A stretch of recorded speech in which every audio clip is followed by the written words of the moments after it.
जय यीशु ख्रिस्त में मेरे प्यारे युवा साथियों, मेरे प्यारे भाई और बहनों, फिर से आप लोगों के सामने आज का सुसमाचार और इसका रिफ्लेक्शन लेके मैं किरण नायक उपस्थित हूँ। प्यारे भाई और बहनों, हम लोग आज एक सुंदर सा दिन में फिर से हम लोगों को एक सुंदर सा दिन का मौका मिला है प्रभु यीशु के नज़दीक जाने के लिए। चालीसा का समय है मेरे युवा साथियों। मैं आप सभी को पूछना चाहूँगा, कैसा आप लोगों का समय चल रहा है? प्रार्थना, उपवास, एकांत में समय बिताना, वचनों को पढ़ना, बाइबल के वचनों पे मनन चिंतन करना और प्रभु यीशु के और नज़दीक जाने के लिए कोशिश करना, क्या ये सब आप कर रहे हो? आशा है आप सभी को यही कर रहे होंगे, क्योंकि चालीसा का समय हम लोगों के लिए एक पवित्र समय होता है, जो हम लोग अपना पाप को परित्याग करते हुए प्रभु परमेश्वर की ओर अग्रसर होते हैं, आगे बढ़ते हैं। परिवार साथियों, आज के दिन के लिए प्रभु को धन्यवाद देते हुए आइए आप सभी को मैं आमंत्रित करता हूं कि आज का सुसमाचार हम लोग सुने, आज का सुसमाचार और इसका संदेश सुने कि प्रभु यीशु हम सभी को आज क्या कहना चाहते हैं, स्पेशली हम युवाओं को क्या कहना चाहते हैं। आइए सुनते हैं। आज का सुसमाचार संत मत्ती के अध्याय 18 पद संख्याएँ 21 से लेके 35 तक। संत मत्ती 18 पद संख्याएँ 21 से लेके 35 तक। आइए सुनते हैं। अपराधों की क्षमा। तब पेतरुस ने पास आकर ईसा से कहा, प्रभु, यदि मेरा भाई मेरे विरुद्ध अपराध करता जाए तो मैं कितनी बार उसे क्षमा करूं? 7 बार तक? ईसा ने उत्तर दिया, मैं तुमसे नहीं कहता 7 बार तक, बल्कि 70 गुना 7 बार तक। यही कारण है कि स्वर्ग का राज्य उस राजा के सदृश है जो अपने सेवकों से लेखा लेना चाहता था।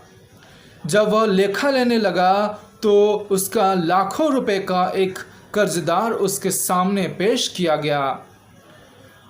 अदा करने के लिए उसके पास कुछ भी नहीं था। इसलिए स्वामी ने आदेश दिया कि उसे, उसकी पत्नी, उसके बच्चों और उसकी सारी जायदाद को बेच दिया जाए और ऋण अदा कर लिया जाए। इस पर वह सेवक उसके पैरों पर गिरकर यह कहते हुए अनुनय विनय करता रहा, मुझे समय दीजिए और मैं आपको सब चुका दूंगा। उस सेवक के स्वामी को तरस हो आया और उसने उसे जाने दिया और उसका कर्ज माफ़ कर दिया।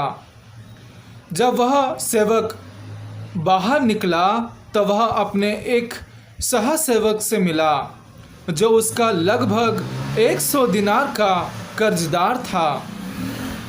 उसने उसे पकड़ लिया और उसका गला घोंटकर कहा, अपना कर्ज चुका दो।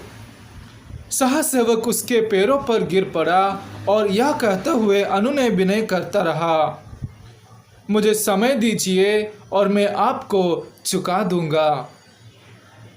परंतु उसने नहीं माना और जाकर उसे तब तक के लिए बंदी गृह में डलवा दिया जब तक वह अपना कर्ज चुका ना दे। यह सब देखकर उसके दूसरे सहसेवक बहुत दुखी हो गए और उन्होंने स्वामी के पास जाकर सारी बातें बता दी। तब स्वामी ने उस सेवक को बुलाकर कहा, दुष्ट सेवक, तुम्हारी अनुनय विनय पर मैंने तुम्हारा वह सारा कर्ज माफ़ कर दिया था। तो जिस प्रकार मैंने तुम पर दया की थी, क्या उसी प्रकार तुम्हें भी अपने सहसेवक पर दया नहीं करनी चाहिए थी? और स्वामी ने क्रोध होकर उसे तब तक के लिए जल्लादों के हवाले कर दिया जब तक वह कौड़ी कौड़ी ना चुका दे। यदि तुम में हर एक अपने भाई को पूरे हृदय से क्षमा नहीं करेगा तो मेरा स्वर्गिक पिता भी तुम्हारे साथ ऐसा ही करेगा। मैं दोहराना चाहूँगा यदि तुम में हर एक अपने भाई को पूरे हृदय से क्षमा नहीं करेगा तो मेरा स्वर्गीय पिता भी तुम्हारे साथ ऐसा ही करेगा। यह प्रभु का पवित्र सुसमाचार है। मेरी बात साथियों, प्रभु परमेश्वर प्रभु यीशु का मैं बहुत ही बड़ा फ़ैन हूँ। ये दुनिया में जो हीरो हीरोइन का हम लोग फ़ैन होते हैं, उन लोगों के जैसा सजावट, उन लोगों के जैसा पहनावा, उन लोगों के जैसा तौर तरीके जीने का हम लोग कोशिश करते हैं, वैसा फ़ैन नहीं। प्रभु यीशु का मैं फ़ैन इसीलिए हूँ कि उनकी जो शिक्षा है, उनकी जो वचन है, इस धरती पर कहीं और आपको नहीं मिलेगा। क्षमा करने का एक जलता हुआ उदाहरण हमारे प्रभु यीशु है, जो अपने शत्रुओं को सूली पर लटकते हुए उनके लिए प्रार्थना करते हैं, क्षमा करते हैं। इससे बड़ा धन, इससे बड़ा मूल वाक्य, इससे बड़ा और क्या हो सकता है धरती पे, दुनिया पे? शांति कायम रखने के लिए, प्रेम करने के लिए, सबके साथ सुखी से रहने के लिए क्षमा करना सबसे बड़ी बात होती है, ज़रूरत होती है। मेरी बात साथियों, स्पेशली हम युवाओं के लिए आज का सुसमाचार से हम लोगों को क्या शिक्षा मिलता है? मुझे जो फील होता है, हम लोग हमारे जीवन में बहुत सारे लोगों के साथ मेल मिलाप करते हैं, हर एक रोज़, हर एक दिन उनके साथ उठना बैठना, उनके साथ खाना पीना करना, उनके साथ मौज मस्ती करना। बहुत सारे दोस्त होते हैं, बहुत सारे नए लोग होते हैं, उनको सभी को हम लोग मिलते हैं, जानते हैं, बहुत सारा चीज़ उनके साथ करते हैं। कभी कभी ऐसा समय आता है अनएक्सपेक्टेड, जो हम लोग सोचे भी नहीं रहते हैं, लेकिन वैसा घटना हमारे साथ घटता है। हमारे ही खुद के दोस्त लोग, हमारे रिश्तेदार, हमारे ही रिलेटिव्स, हमारे इतने क्लोज होके भी उन लोग हमको धोखा देते हैं, हम लोगों को अपमान करते हैं, निंदा करते हैं, लज्जित करते हैं, हम लोगों को सबके सामने बिना हमारे दोष के हम लोगों के ऊपर दोष लगाते हुए हम लोगों को धोखा देते हैं, चीटिंग करते हैं, अपमान, इंसल्ट करते हैं। उससे उन्हीं लोगों को हम लोग जब सोचते हैं कि ये मेरे साथ ऐसा कैसा कर सकता है, तो हम लोगों का सोच बहुत ही गहरा हो जाता है। हम लोग सोच भी नहीं सकते कि जिसके साथ में उठता हूँ, बैठता हूँ, खाता हूँ, पीता हूँ, जिसके साथ में हर एक रोज़ समय बिताता हूँ, जानता हूँ एक दूसरे को बहुत अच्छी तरह से, वही आदमी मुझे धोखा दे दिया जीवन में। हम लोग सोचते रह जाते हैं, क्योंकि कभी भी हम लोग लाइफ में एक्सपेक्ट नहीं करते हैं कोई हमको इतना क्लोज होने के बावजूद भी हमको धोखा देते। मेरी बात साथियों, हर एक जीवन में, हर एक इंसान के जीवन में परिस्थिति होता है, ऐसा समय होता है कि समय के अनुसार लोग बदल जाते हैं, लेकिन यीशु मसीह कहते हैं कि हम लोगों को कभी नहीं बदलना है। हम लोगों को वही उदार मन, वही नम्रता, वही दिल जो प्रभु यीशु का दिल था, जो वो क्रूस पर लटकते हुए अपने शत्रुओं को माफ़ किया था, वही दिल हम लोगों का भी होना चाहिए। आज का दृष्टांत पे हम लोग सुने, प्रभु यीशु कितना सुंदर तरीके से एक स्टोरी के माध्यम से बताते हैं कि एक सेवक जो कि मालिक का इतना कर्जदार था, लाखों रुपए कर्जदार था, वो अनुनय विनय करता है, क्योंकि उसको कहा जाता है कि तेरे पत्नी, बच्चे और तुझे बंदी गृह में डाल के बेच के तुझे चुकाना पड़ेगा। लेकिन वो अनुनय विनय करने के बाद उसे मालिक दया करके उसे क्षमा प्रदान करता है। लेकिन वही सेवक अपने छोटे सेवक के ऊपर दया नहीं करता है, क्षमा नहीं करता है, जो केवल 100 रुपये के आसपास कर्जदार रहता है। कहने का मतलब यह है मेरी बात साथियों, अगर हम लोग एक दूसरे को क्षमा प्रदान नहीं करेंगे तो हम लोगों को भी क्षमा प्रदान नहीं किया जाएगा। अंतिम में प्रभु यीशु कहते हैं, अगर तुम अपने भाई से दिल से, ऐसे ही नहीं कि I am sorry my brother, मुझे माफ़ कर दो भैया, ऐसा नहीं, दिल से महसूस करके, गले लगा के, प्यार से माफ़ी मांगना चाहिए अपने भाइयों के साथ, किसी के भी साथ। अगर आप लोगों का बैर है, आप लोगों का शत्रुता है, आप लोगों का दुश्मनी है, तो आप लोग क्षमा मांगिए, फिर प्रभु के पास जाइए।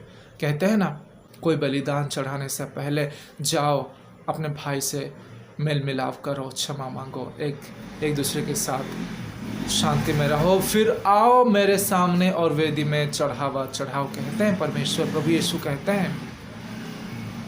मेरी बात साथियों, क्षमा करना बहुत ही मुश्किल है, बहुत ही मुश्किल है। ऐसे लोग हैं, अगर कोई गलती हो जाएगा, कुछ इधर उधर हो जाएगा, उन लोग एक दूसरे को इतना प्यार करते रहेंगे, लेकिन कुछ भी छोटा मोटा गलती हो जाएगा तो उन लोग एक दूसरे को माफ़ नहीं करते हैं, बातचीत नहीं करते हैं एक दूसरे के साथ। हमेशा के लिए हमेशा के लिए वर्ष बीत जाता है, समय बीत जाता है, महीना बीत जाता है, लेकिन उन लोग एक दूसरे को क्षमा नहीं कर सकते हैं, एक दूसरे का चेहरा भी नहीं देखते हैं, एक दूसरे से बातें भी नहीं करते हैं, एक दूसरे को अवॉइड करते हुए इधर उधर भटकते हैं, चले जाते हैं। इतना पत्थर सा दिल क्यों बनाना है? इतना कष्ट क्यों बनाना है अपना हृदय को? इतना कठोर, इतना पत्थर जैसा क्यों बनाना है? मेरी बात साथियों बहुत ही सरल है। बस प्रभु को सोचो, प्रभु के बारे में सोचो कि वो उसको पता था, प्रभु यीशु को पता था कि उसको ये जो जाति है, इजराइल जाति, उन लोग इसको फंसाएंगे, लज्जित करेंगे, अपमान करेंगे, कोड़े मरवाएंगे, और एक समय ऐसा आएगा कि सबके सामने एक दोषी की सदृश उसको सूली पर चढ़ा दिया जाएगा और वो बेमौत मारा जाएगा। उसको पता था, यीशु मसीह को पता था ये बात, फिर भी जानते हुए भी सबके सामने वो क्षमा प्रदान करता है सभी को और उनके लिए पाप करता है। मेरी बात साथियों, ख्रिस्त धर्म का मूल अंश यही है। ख्रिस्त धर्म का, the religion of Christianity dependent on this values, forgiveness. हमारा ख्रिस्त धर्म का ये बहुत ही मूल, बहुत ही बड़ी, बहुत ही सुंदर सा अंश है जो हमारे ख्रिस्त धर्म को दूसरों के सामने रखता है, क्षमा प्रदान करना। We are not violent people, हम लोग क्रोधी, हम लोग बदला लेने वाले ख्रिस्त धर्म अवलंबी नहीं है। हम लोग ख्रिस्त के ऐसे फॉलोवर नहीं है कि जो बदला लेता है, दुश्मनी करता नहीं। हम लोग शांत प्रिय है, प्रेम करने वाले हैं, माफ़ी देने वाले हैं, क्षमा प्रदान करने वाले हैं।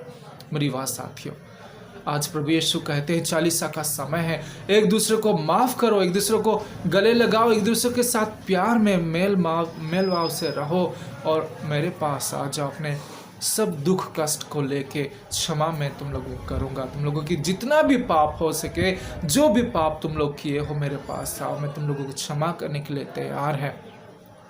तैयार हूँ, वो कहता है ख्रिस्त। मेरी बात साथियों, आइए आज के दिन हम लोग यही सोचेंगे, यही विचार करेंगे कि हम लोग जिससे भी अभी तक बात नहीं करते हैं, क्षमा प्रदान नहीं किए हैं, कोई भी गलतियों के लिए, छोटी हो या बड़ी हो, उन सभी गलतियों के लिए हम लोग क्षमा प्रदान नहीं किए हैं, बात भी नहीं करते हैं, एक दूसरे का चेहरा भी देखने को पसंद नहीं करते हैं। आज हम लोग ये प्रॉमिस करेंगे कि हम लोग क्षमा प्रदान करेंगे, एक दूसरे को गले लगाएंगे, एक दूसरे के साथ बैठ के बातचीत करेंगे, एक दूसरे के साथ मेल मिलाप करेंगे और एक दूसरे को क्षमा प्रदान करते हुए प्रभु यीशु के आसपास, प्रभु यीशु के पास जाएंगे, उसके नज़दीक जाएंगे, उसके साथ रहने के लिए, धार्मिक और पवित्र बनने के लिए। ख्रिस्त में मेरी बात साथियों, क्षमा कर दीजिए, लेकिन नहीं तो ये दिमाग में और दिल में इतना बड़ा बोझ कितने दिन आप उठाओगे, कितना दिन उठाओगे? क्षमा कर दीजिए, एक दूसरे को क्षमा करो एक दूसरे को, ताकि तो आप लोगों के पहले इतना प्यार था, लेकिन अभी कोई गलतियों की वजह से तो आप लोगों के बीच में फाटक, आप लोगों के बीच में दूरी आ गई है। प्रभु यीशु हमको कहते हैं एक दूसरे को क्षमा करो। संत पेतरुस पूछते हैं 7 बार नहीं, 70 बार 70 कहते हैं। यहाँ पे हम लोग पढ़े कि पेतरुस आके पूछता है, जब पेतरुस ने पास आकर ईसा से कहा, प्रभु यदि मेरा भाई मेरे विरुद्ध अपराध करता जाए तो मैं कितनी बार उसे क्षमा करूं? 7 बार तक? ईसा ने उत्तर दिया, मैं तुमसे नहीं कहता 7 बार तक, बल्कि 70 गुना 7 बार तक। मतलब 70 गुना 7 बार तक। इतना इम्पोर्टेंस प्रभु यीशु क्यों देते हैं माफ़ी के ऊपर, क्षमा प्रदान करने के ऊपर? इसीलिए देते हैं कि जब हम माफ़ करते हैं एक दूसरे को तो हमारा दिल हल्का होता है, हमको अच्छा लगता है, हम लोग आनंद को फील कर सकते हैं, महसूस कर सकते हैं, खुशी को, प्रेम को महसूस कर सकते हैं, शांति आएगी हमारे जीवन में। इतना बड़ा बोझ उठा के लेने से अच्छा हम लोग माफ़ कर दें और एक दूसरे के साथ शांत में प्रेम में रहें। ख्रिस्त में मेरी बात साथियों, आज का ये मेरा संदेश था। आज आप लोग कोशिश कीजिएगा कि जितने भी हो सके प्रभु यीशु के साथ समय बिताइए, उसके वचनों को पढ़ते हुए, उस एकांत में अपने पापों को क्षमा मांगते हुए, एक दूसरे को क्षमा करते हुए समय बिताइए। आपका आज का दिन शुभ हो। आप सभी को पिता परमेश्वर कृपा प्रदान करे। जय यीशु।